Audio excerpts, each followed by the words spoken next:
Bank કર્મચારીઓના પગાર ચૂકવણી પ્રશ્ને તેમજ બેંકના ખાનગીકરણના પ્રશ્ને છેલ્લા 4 દિવસથી આંદોલન ચાલી રહ્યું હોય ત્યારે રાજકોટ ખાતે એક બેંક કર્મચારી દ્વારા હડતાલ પાડી સૂત્રોચ્ચાર કરી જબરો વિરોધ દર્શાવાયો હતો। આજે સમગ્ર ગુજરાતના બેંક કર્મચારીઓ ધરણા પર ઉતર્યા હતા ત્યારે કર્મચારી યુનિયન દ્વારા જણાવવામાં આવ્યું હતું કે બેંકર્સ એનપીએને લીધે બેંકના નફામાં ઘટાડો નોંધાયો છે। નફો ઘટતા પગાર ચૂકવવાની ક્ષમતા નહીં હોવાથી પગાર ચૂકવવામાં આવ્યા નથી।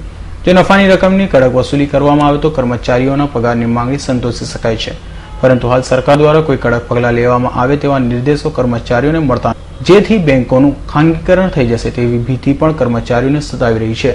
આ ચાલુ વર્ષમાં ચોથી હડતાલ છે। આ હડતાલ એટલા માટે છે કે અમારા વેજ રિવિઝનનો પ્રશ્ન છે એ હલ થતો નથી। બેન્કર્સ એમ કહે છે કે બેંકનો જે એનપીએને કારણે નફો ઘટ્યો છે એટલે બેંકની પગાર ચૂકવવાની ક્ષમતા નથી।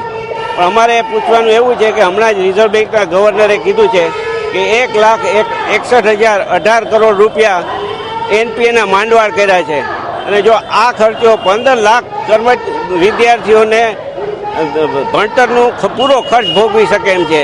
જો આ કડક વસૂલી કરે તો આવી જાય, પણ આ કડક વસૂલી કરે કોણ? માધવપુરા કૌભાંડમાં જે કેતન પારેખ સંડોવાયેલ હતા એના વકીલ જ આજના નાણામંત્રી છે।